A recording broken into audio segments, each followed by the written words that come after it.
प्रेम से बोलिए गणेश जी महाराज की जय। एक समय की बात है, एक भाई बहन रहते थे। बहन का नियम था कि वह अपने भाई का चेहरा देखे ही खाना खाती थी। हर रोज वह सुबह उठती थी और जल्दी जल्दी सारा काम करके अपने भाई का मुंह देखने के लिए उसके घर जाती थी। एक दिन रास्ते में एक पीपल के नीचे गणेश जी की मूर्ति रखी थी। उसने भगवान के सामने हाथ जोड़कर कहा कि मेरे जैसा अमर सुहाग और मेरे जैसा अमर पिहर सबको दीजिए। यह कहकर वह आगे बढ़ जाती है। जंगल के झाड़ियों के कांटे उसके पैरों में चुभा करते जाते थे। एक दिन भाई के घर बहन पहुंची और भाई का मुख देखकर बैठ गई तो भाभी ने पूछा, पैरों में क्या हो गया है? यह सुनकर उसने भाभी को जवाब दिया कि रास्ते में जंगल के झाड़ियों के गिरे हुए कांटे पाँव में चुभ गए हैं। जब वह वापस अपने घर आ जाए तब भाभी ने अपने पति से कहा कि रास्ते को साफ करवा दो, आपकी बहन के पाँव में बहुत सारे कांटे चुभ गए हैं। भाई ने तब कुल्हाड़ी लेकर सारी झाड़ियों को काटकर रास्ता साफ कर दिया, जिससे गणेश जी का स्थान भी वहां से हट गया।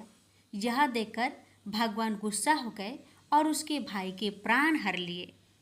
लोग अंतिम संस्कार के लिए जब भाई को ले जा रहे थे तब उसकी भाभी रोते हुए लोगों से कही, थोड़ी देर रुक जाओ, उसकी बहन आने वाली है, वह अपने भाई का मुख देखे बिना नहीं रह सकती, उसका यह नियम है।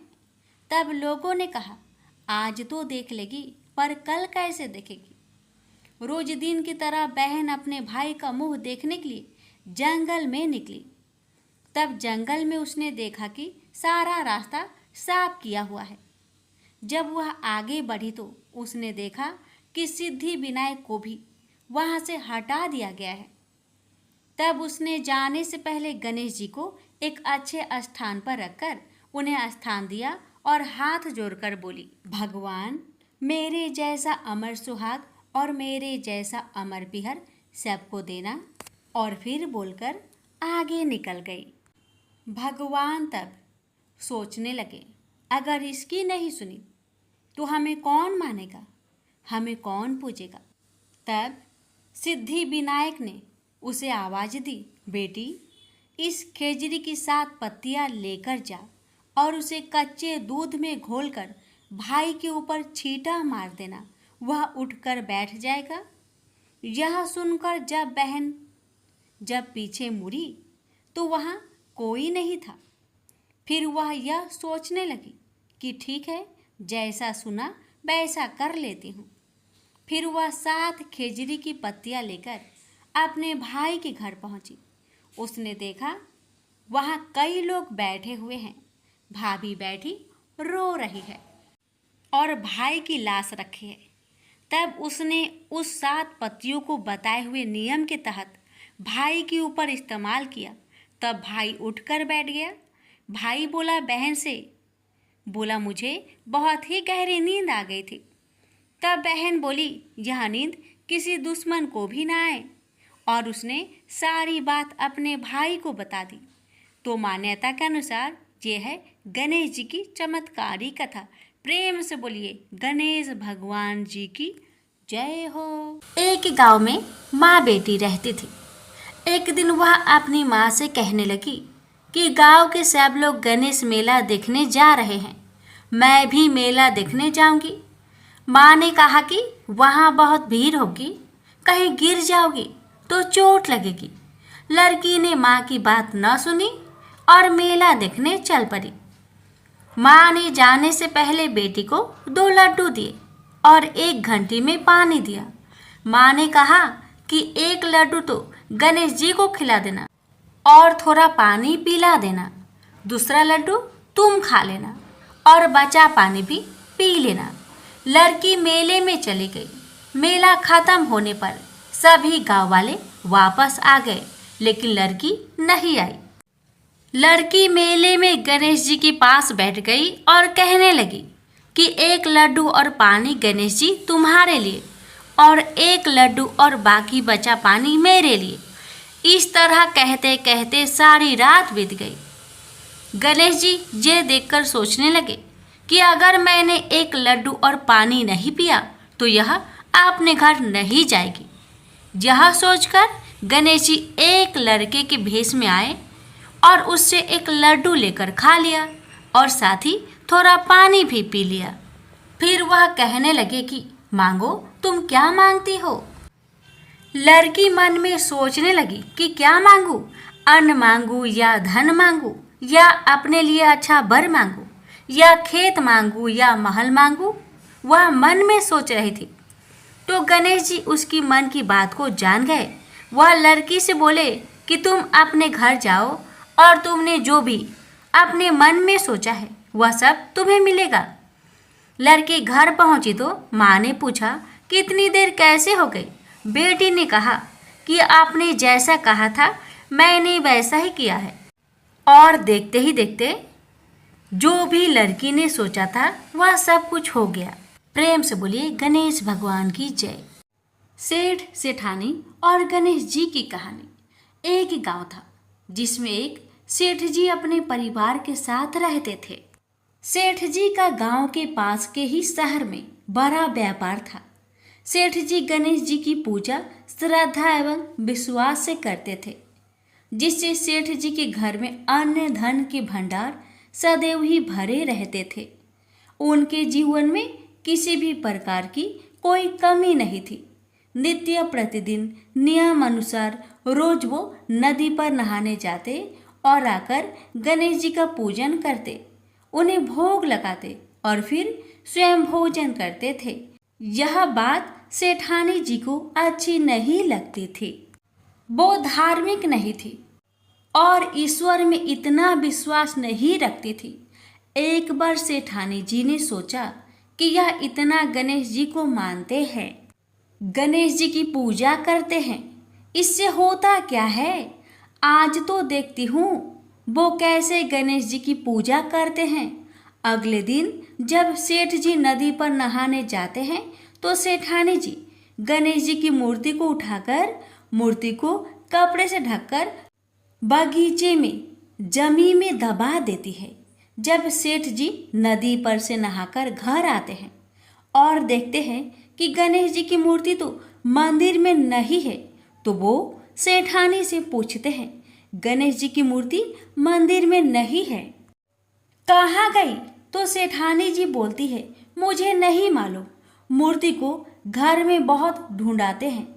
उस दिन क्योंकि वो गणेश जी को भोग नहीं लगा पाए, इसके लिए सेठ जी ने अन्न जल का भी त्याग कर दिया और गणेश जी से प्रार्थना करने लगे, हे प्रभु, लगता है आप मुझसे रुष्ट हो गए हो और कहीं चले गए हो।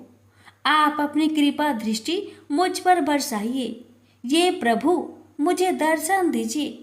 सेठ जी ने मन ही मन सोचा कि आपसे जब तक आप मुझे मिल नहीं जाते, मुझे दर्शन नहीं दे देते, तब तक मैं अन्न जल का त्याग करता हूँ। उस दिन पूरा निकल गया। रात्रि में सेठ जी की भक्ति से प्रसन्न होकर गणेश जी भगवान ने सपने में गणेश जी भगवान एक छोटे से चूहे के साथ खेल रहे होते हैं और चूहे को खाने को लड्डू देते हैं। चूहा लड्डू लेकर बगीचे में जाता है और जमीन को खोदता है और लड्डू वहीं डाल देता है। अचानक सेठ जी की नींद खुल जाती है। सेठ जी बगीचे में जाते हैं और वहीं खोदते हैं जहां उन्होंने सपने में देखा था, और वहीं से उनको थोड़ी सी जमीन खोदने पर कपड़े में लिपटे हुए गणेश जी की मूर्ति मिलती है।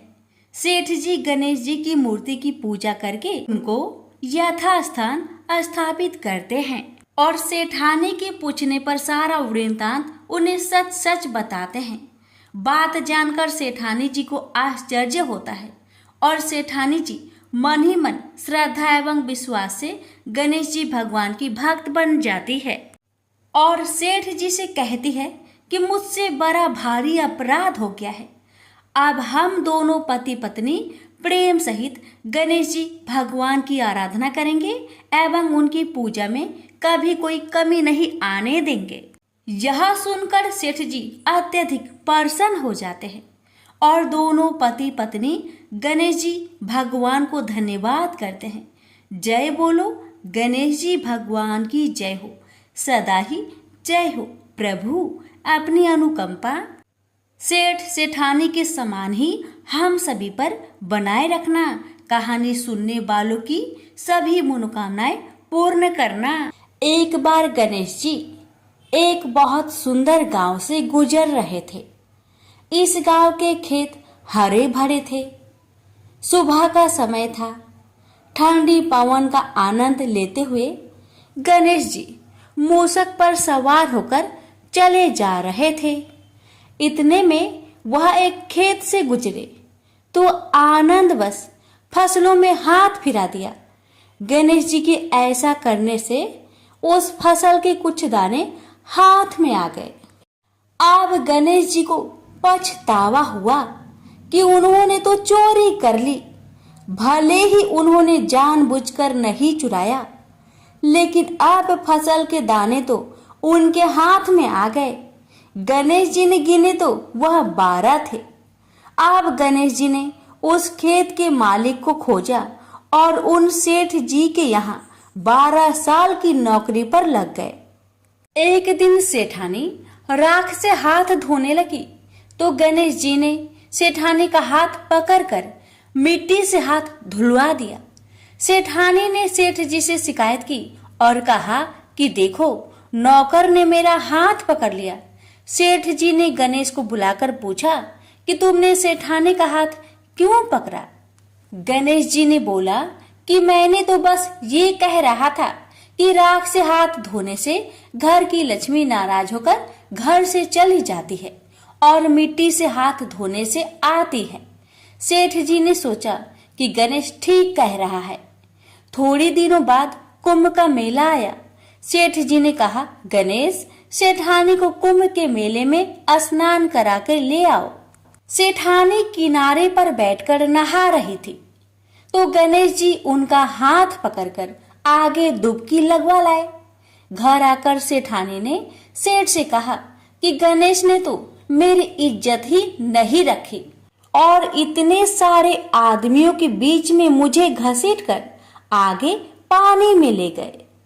तब सेठ जी ने गणेश जी से पूछा कि ऐसा क्यों किया? तो गणेश जी ने कहा कि सेठानी किनारे बैठकर गंदे पानी से नहा रही थी तो मैं आगे अच्छे पानी में डुबकी लगवा कर ले आया। इससे अगले जन्म में बहुत बड़े राजा और राजपाट मिलेगा। सेठ जी ने सोचा कि गणेश ठीक कह रहा है। एक दिन घर में पूजा पाठ हो रही थी, हवन हो रहा था। सेठ जी ने गणेश को कहा कि जाओ सेठानी को बुलाकर ले आओ। गणेश सेठानी को बुलाने गए तो सेठानी काली चुनरी ओढ़कर चलने लगी तो गणेश जी ने काली चुनरी फाड़ दी और कहा कि लाल चुनरी ओढ़ के चलो। सेठानी नाराज होकर सो गई। सेठ जी ने आकर पूछा, क्या बात है? तो सेठानी बोली कि गणेश ने मेरी चुनरी फाड़ दी। सेठ जी ने गणेश को बुलाकर बहुत डांटा तो गणेश जी ने कहा, पूजा पाठ में काला वस्त्र नहीं पहनते हैं, इसलिए मैंने लाल वस्त्र के लिए कहा। काला वस्त्र पहनने से कोई भी शुभ काम सफल नहीं होता है। फिर सेठ जी ने सोचा कि गणेश है तो समझदार। एक दिन सेठ जी पूजा करने लगे तो पंडित जी ने बोला कि वो गणेश जी की मूर्ति लाना भूल गए, अब क्या करें? तो गणेश जी ने बोला कि मेरे को ही मूर्ति बनाकर विराजमान कर लो, आपके सारे काम सफल हो जाएंगे। यह बात सुनकर सेठ जी को भी बहुत गुस्सा आया और वे बोले कि तुम तो अब तक सेठानी से ही मजाक करते थे, मेरे से भी करने लगे। तो गणेश जी ने कहा, मैं मजाक नहीं कर रहा हूँ, मैं सच बात कह रहा हूँ। इतने में ही गणेश जी ने गणेश जी का रूप धारण कर लिया और सेठ और सेठानी ने ही गणेश जी की पूजा की। पूजा खत्म होते ही गणेश जी अंतर ध्यान हो गए। सेठ सेठानी को बहुत धोखा हुआ और उन्होंने कहा कि हमारे पास तो गणेश जी रहते थे और हमने उनसे इतना काम करवाया। तो गणेश जी ने सपने में आकर सेठ जी को कहा कि आपके खेत में से मैंने 12 अनाज के दाने तोड़ लिए थे, उसी का दोष उतारने के लिए मैंने आपके यहाँ काम किया था। सेठ जी की करोड़ों की माया हो गई। हे गणेश जी महाराज, जैसा सेठानी को दिया वैसा सबको देना, कहते को सुनते को और सारे परिवार को दे देना। जय श्री गणेश जी। एक बार पथवारी माता पाल और विनायक जी में झगड़ा हो गया। सब वापस में स्वयं को बड़ा बताने लगे। इतने में एक ब्राह्मण का लड़का आया। पाल, पथवारी, गजानन जी ने उसे रोका और कहा, लड़के रुक जा और हमारा न्याय कर। लड़का बोला, मैं कल वापस आऊंगा तब न्याय करूंगा। घर आकर लड़के ने माँ से कहा, माँ मुझे कल पाल, पथवारी माता, विनायक जी का न्याय चुकाना है। तो माँ ने कहा, बेटा सबको बड़ा बता देना। दूसरे दिन लड़का वहाँ गया और बोला, पाल माता आप बड़ी हो, क्योंकि हर व्यक्ति आता है और स्नान ध्यान करके शुद्ध होकर जाता है और आप सबकी रक्षा करती हैं। हे पथवारी माता आप सबसे बड़ी हो, क्योंकि कितने भी तीर्थ धर्म ध्यान कर ले पर आपकी पूजा किए बिना उनका कार्य पूर्ण नहीं होता। आप जीवित को भी तारती हैं और मरने के बाद भी उद्धार करती है। पथवारी माता पथ की धारिणी, इसलिए आप बड़ी हो। अब विनायक जी से लड़का बोला, सबसे पहले शुभ काम में आपको ही मनाया जाता है। आपको ध्याये बिना कोई काम सिद्ध नहीं होता, इसलिए आप बड़े हो। पाल माता, पथवारी माता, विनायक जी भगवान लड़के की चतुराई से प्रसन्न हो गए और बोले, लड़के तुमने तो हम सबको बड़ा कर दिया, उसको सुखी रहने का आशीर्वाद दिया और जौ के दाने उसके अंगोछे में डाल दिया। लड़का सोचने लगा, ये तो घाटे का सौदा रहा। सारा दिन खराब कर न्याय किया और इतने से जौ मिले। उदास मन से घर आकर अंगोछा एक कोने में डाल दिया। माँ ने अंगोछा उठाया तो उसमें से हीरे मोती बिखर गए। तो माँ बोली, बेटा न्याय करके क्या लाया है? लड़का बोला, माँ कोने में जो पड़ा है देख लो।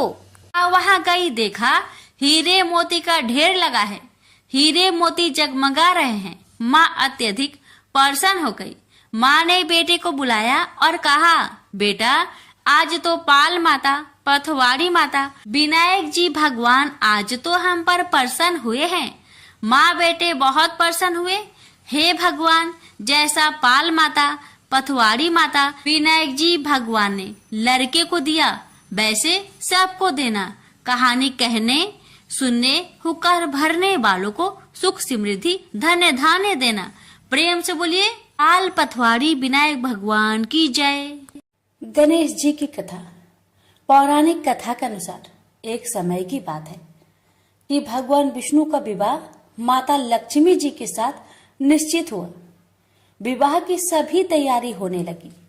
सभी देवी देवताओं को निमंत्रण भेजे गए, लेकिन भूलवश गणेश जी को निमंत्रण देना रह गया था। इधर भगवान विष्णु की बारात जाने का समय आ चुका था। सभी देवता अपनी पत्नियों के साथ विवाह समारोह में शामिल होने को आए, परंतु सभी देवी देवताओं ने देखा कि गणेश जी कहीं दिखाई नहीं दे रहे हैं। तब उन सभी ने आपस में चर्चा की, क्या गणेश जी को नहीं न्योता दिया गया या गणेश जी ही नहीं आए हैं।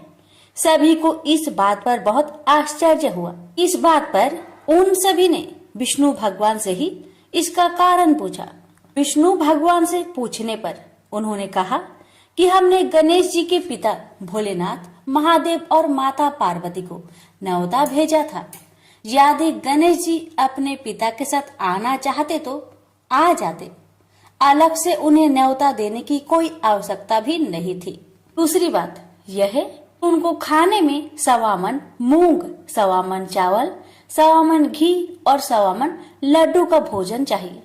यदि गणेश जी नहीं आएंगे तो कोई बात नहीं, दूसरे के घर जाकर इतना सारा खाना पीना अच्छा भी नहीं लगता। इतना वार्ता कर ही रहे थे कि किसी एक ने सुझाव दिया, यदि गणेश जी आते तो उनको द्वारपाल बनाकर बैठा सकते थे कि आप घर की याद रखना।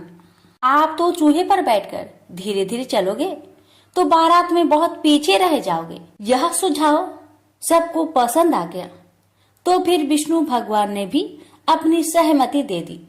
तब गणेश जी को निमंत्रण देकर आमंत्रित किया और उनको समझा बुझाकर घर की रखवाली करने को बैठा दिया गया। बारात चल दी। तब नारद जी ने देखा कि गणेश जी तो दरवाजे पर ही बैठे हुए हैं, तो वे गणेश जी के पास गए और रुकने का कारण पूछा। गणेश जी कहने लगे कि विष्णु भगवान ने मेरा बहुत अपमान किया है। नारद जी ने कहा कि आप अपनी मूषक सेना आगे भेज दो तो वह रास्ता खोद देगी, जिससे उनके वाहन धरती में धंस जाएंगे। तब आपको सम्मान पूर्वक बुलाना पड़ेगा। अब तो गणेश जी ने अपनी मूषक सेना को आदेश दिया, जाओ, और सेना ने जमीन पोली कर दी। जब बारात वहां से निकली तो रथों के पहिए धरती में धंसने लगी। लाख कोशिश की परंतु पहिए नहीं निकले। सभी ने अपने अपने उपाय किए परंतु पहिए तो नहीं निकले, बल्कि जगह जगह से टूटने लगे। किसी को समझ में नहीं आ रहा था कि अब क्या किया जाए। तब तो नारद जी ने आकर कहा, आप लोगों ने गणेश जी का अपमान किया, जिस कारण यह विघ्न आ रहे हैं। यदि उन्हें मनाकर लाया जाए तो आपका कार्य सिद्ध हो सकता है और यह संकट टल सकता है। शंकर भगवान ने अपने दूत नंदी को भेजा और वे गणेश जी को लेकर आए। गणेश जी का आदर सम्मान के साथ पूजन किया गया। फिर रथ के पहिए निकलने लगे और यह संकट टल गया। अब रथ के पहिए निकल तो गए परंतु वे टूट फूट गए थे, तो उन्हें सुधारे कौन। पास के खेत में एक खाती काम कर रहा था। उसे बुलाया गया। खाती अपना कार्य करने से पहले श्री गणेशाय नमः कहकर गणेश जी की वंदना मन ही मन करने लगा। देखते ही देखते खाती ने सभी पहियों को ठीक कर दिया। तब खाती कहने लगा कि हे देवताओं, आपने सर्वप्रथम गणेश जी को नहीं मनाया होगा और न ही उनकी पूजन की होगी, इसलिए तो आपके साथ यह संकट आया है।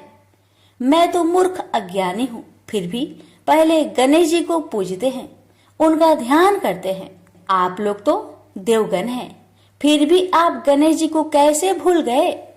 अब आप लोग भगवान श्री गणेश जी की जय बोलकर जाए तो आपके सब काम बन जाएंगे और कोई संकट भी नहीं आएगा।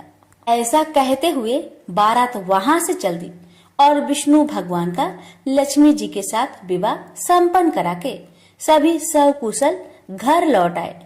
हे गणेश जी महाराज, आपने विष्णु को जैसा कार्य सरियो ऐसा कार्य सबको सिद्ध करिजो। बोलिए गजानन भगवान की जय।